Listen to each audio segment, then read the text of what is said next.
Yung concurrent resolution number 10 na pondo ng bayan na ginagastos sa Kongreso na walang eksaktong transparency or COA audit, eh di wow, nakakasuka kayo, di ba?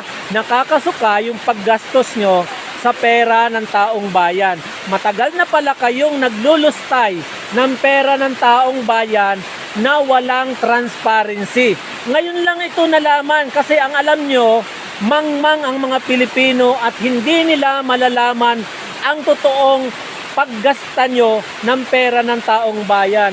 Kaya naman pala yung kabag patuloy na namamayagpag sa Senado at patuloy na lumalaki ang mga miyembro ng CPP-NPA at mga aktivista dahil yung kabag na yan patuloy pa lang nakakakuha ng pondo, di ba?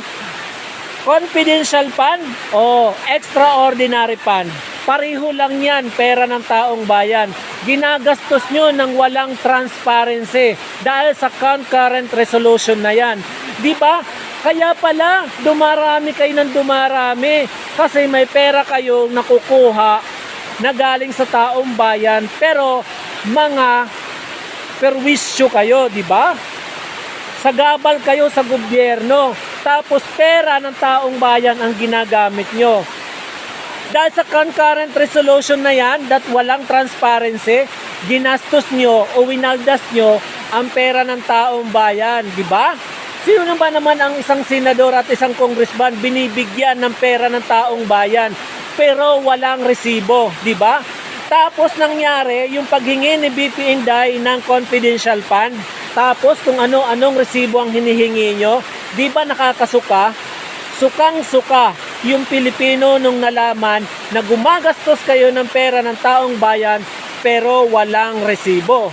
'Di ba? Nagpapasasa kayo sa pera ng taong bayan, 'di ba? Kung saan-saan nyo ginagastos na walang COA audit, walang transparency. Tax ng tao, ginagastos nyo sa pampersonal kasi walang resibo. Ngayon humihingi si BP Inday ng confidential fund kung ano-anong resibo ang hinihingi nyo. Diba? Nakakasuka kayo na nandiyan sa gobyerno, nakaupo sa Senado at ng mga Kongreso.